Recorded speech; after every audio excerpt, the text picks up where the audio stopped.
Education Minister Dr. Blade Nzimande gave an update on measures by his department to save the 2020 academic year. Among things he mentioned was the appointment of Andile Nongogo as CEO of the National Student Financial Aid Scheme, along with 30 new board members.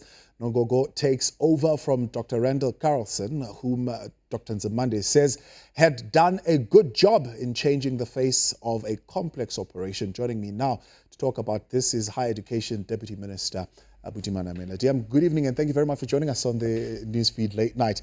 The appointment of the new board in itself, quite a significant move, especially since there has not been a board at NSFAS for a while. How does this help to stabilize the institution?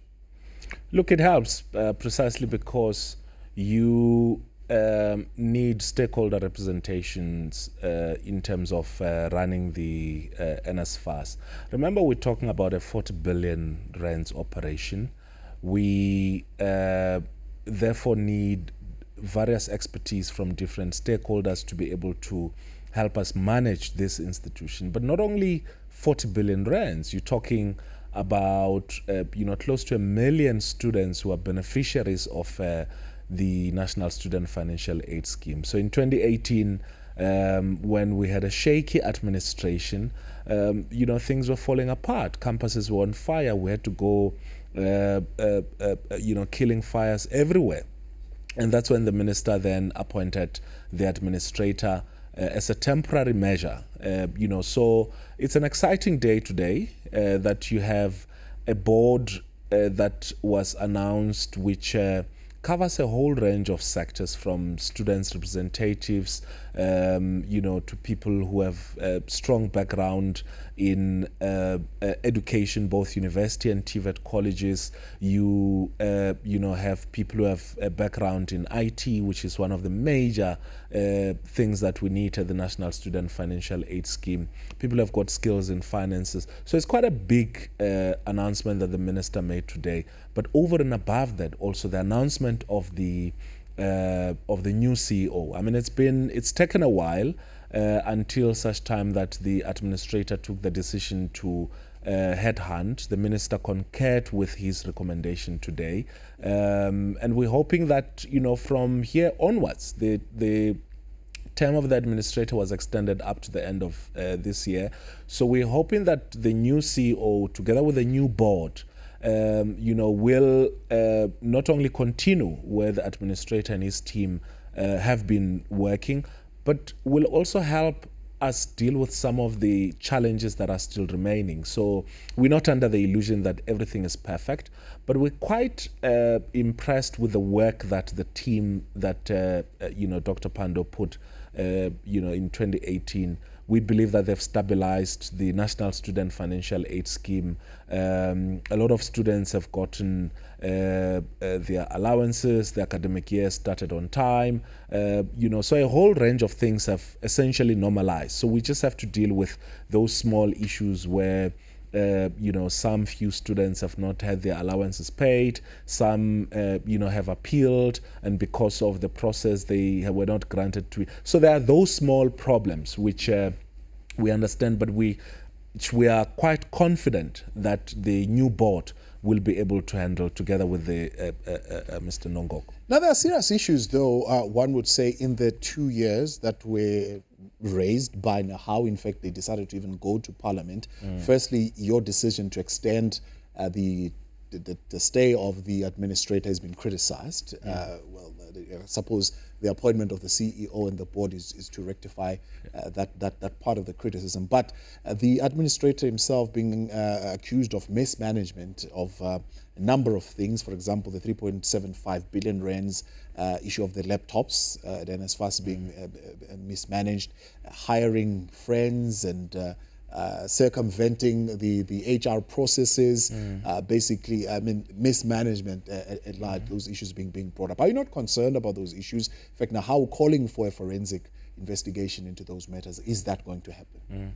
Firstly, it was a considered decision for the minister to extend the term of office of the administrator. We were in an untenable position wherein if the administrator had stopped which was about 3 or 4 months ago, it meant that the institution would have been in a crisis. We are in COVID. We had a lot of issues to deal with in terms of allowances, students studying from home. We were just about to launch the reopening of applications for the 2021, and so without a CEO or administrator and his team, it would have meant that the institution would have gone into shambles. And that's why the minister extended the term. And by the way, this is not the first time that the term of the same administrator was extended. And everyone was excited when the 1-year term was extended to 2 years. And so there's nothing untoward. No one has showed that the decision of the minister was illegal because, there was nothing untoward towards that effect. Secondly, I think that, if people strongly believe that the administrator has got some questions to answer to, there is no need for us to go and destabilize the National Student Financial Aid Scheme. If you've got evidence, the Hawks is a very busy institution these days. Go to them and say to them, this is what we believe is evidence against the administrator. We are not law enforcement officials. All of those submissions were made to the minister and to the department, and in our considered view, there is we do not have the skills nor the capability to be able to determine the guilt or not. But as the minister said today, he's quite confident of the innocence of the administrator, and that if there are processes which need to be followed, which may lead to the administrator being found guilty of any allegations, then the law must take its course. But what I must also say is that he spoke, Randall spoke today at the press conference, and he said that he is opening himself up for investigation, and he will also be he's considering taking legal action against those whom he believes are smearing his good name. What we're quite concerned when Nehau raised the allegations. The minister had a meeting with Nehau, and they subsequently took a decision that they're not going to entertain the issue through Parliament. Okay. But Nehau or anybody should feel free to take the matter, with law enforcement agencies for that matter to be dealt with in that way. Welcome back. Thanks for staying on the newsfeed late night with us now, the Deputy Minister of Higher Education, Buti Manamela, and we are, of course, talking developments at the Department of Higher Education with the announcement of a new board at NSFAS as well as the CEO. But, of course, Deputy Minister, there have been these concerns around this COVID-19 period of allowances and whether or not with the extension of the academic year those allowances are adequate enough, and will the students be able to get all the money that they need to get to pay for accommodation and to pay for whatever else that they need to get to pay for. Yeah, let me try and explain this. Hopefully my daughter, wherever she is, she'll understand it, and so will thousands of other students. So we have extended the academic year of, I think, about 24 universities, or they are extending the academic year to March. Right. 10 universities will be completing the academic year by the end of this year. In fact, one has already said, which is UJ. So all those students who will be on campus up until March next year, those students will continue to receive their allowances. Universities have agreed to consider a rebate for accommodation in terms of those students who are based on campus, so that the cost of accommodation does not exceed the cost with which they would have been on campus, meaning 10 months maximum. And thirdly, those students who are in private accommodation, we've also engaged with the universities to act on behalf of those students and negotiate some form of relief for those particular students. And there are some resources which the NSFAS have also managed to save, and they're going to be redirecting that money towards that.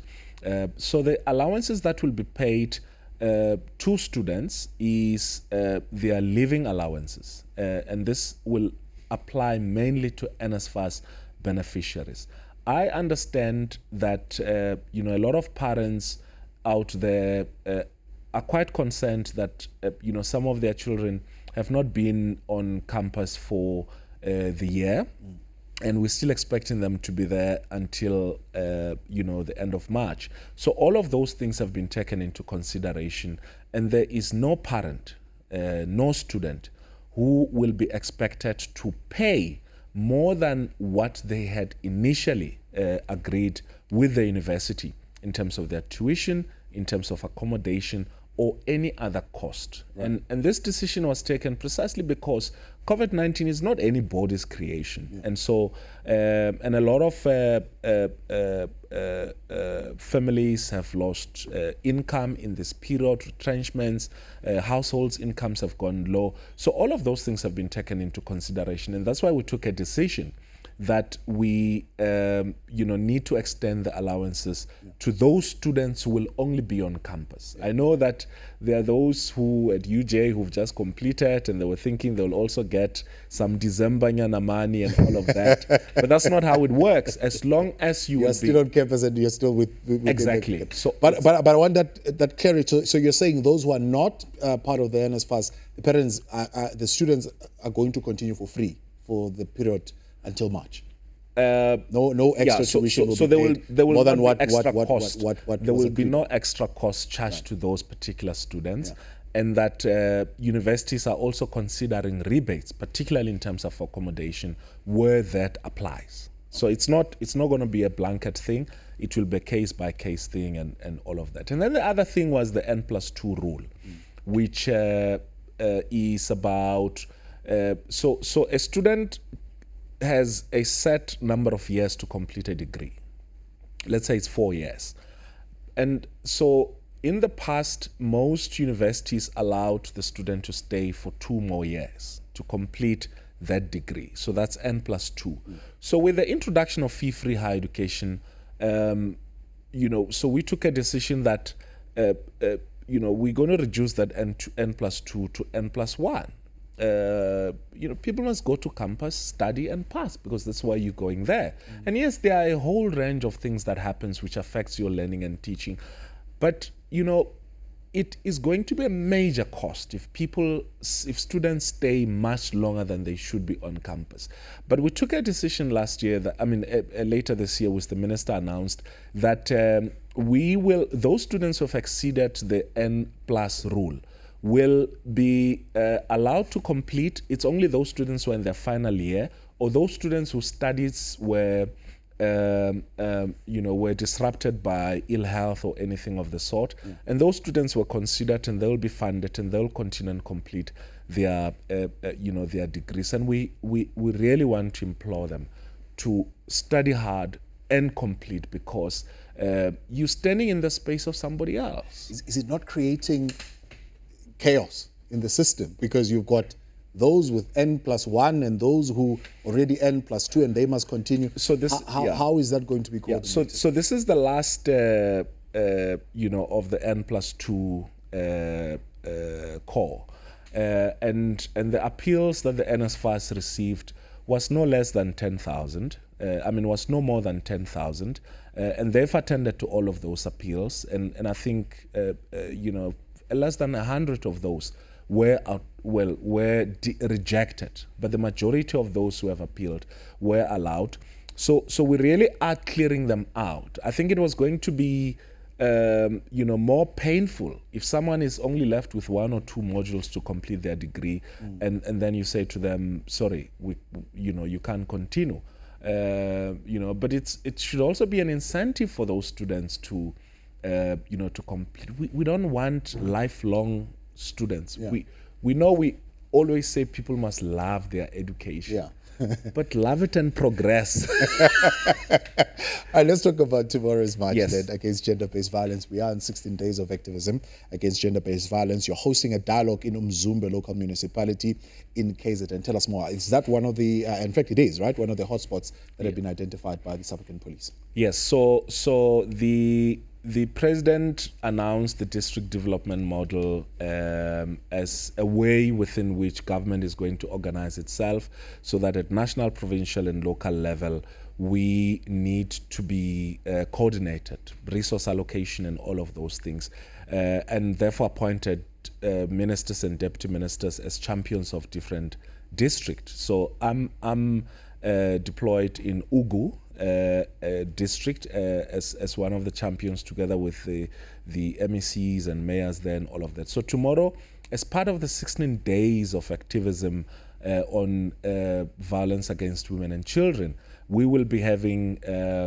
a march to demonstrate government's commitments and also highlight the pledge of violence against women and children.